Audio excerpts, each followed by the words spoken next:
Hi, I'm Kim Jensen with Door County Pantry, and today I'm going to show you how to use our Verde salsa. Our Verde salsa is a 16-ounce jar of salsa that comes from Mojo Rosa's in Door County, Wisconsin. And at Mojo's, we use it to make carnitas. We make it to make our salsa. You can put it on our enchiladas, on tamales. It's very versatile. I like to just warm it up on the stove and just dip chips right into it and eat it that way. That's my favorite way. But this is also a great way if you want to make authentic carnitas at home. I like to use the Verde salsa with chicken or with pork. So we're going to use a jar of our sauce, our Verde salsa, and I just cut up 1.5 pounds of white and dark meat. So you can just go right to your store and get some boneless dark chicken or dark chicken and boneless white meat chicken, or you can use pork for this too. You can actually use anything, but I prefer Verde with a white meat, so a pork or a chicken. So I started out by dicing my chicken, and then I'm just going to pour it into my double Dutch oven. Not my Dutch oven. Double Dutch is something we did when we were kids, right? And then we're just going to pour our jar of Verde salsa right into the pot.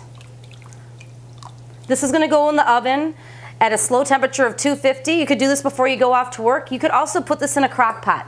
Either way, you don't have to watch it. You just put it in the oven for 2 hours. Give her a stir. See if you like the tenderness of the meat at that point. I like to go about 3 hours, so it's just easy to roll up in my warm corn tortilla and eat. So we're going to go put this in the oven, and we'll check on it in a little bit. So we just pulled out our carnitas out of the oven. It was cooking in there at 250 for 3 hours. Still a little hot. You can see how nice that's set up and how thick it got. That sauce went right into the chicken and it's beautiful and moist. And I don't know if I mentioned before when we started the recipe, if you want to do all white meat, go ahead. But the dark meat adds a lot of moisture to the recipe. So that's up to you. It's not that big of a deal, like I said. If you want to do all white meat, that's fine too.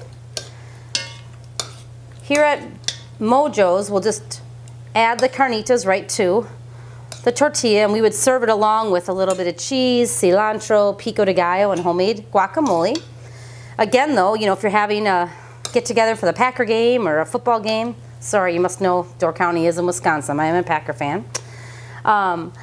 That you could just leave all these items out, and again, people can dress up their carnitas any way they want. I'm using a corn tortilla.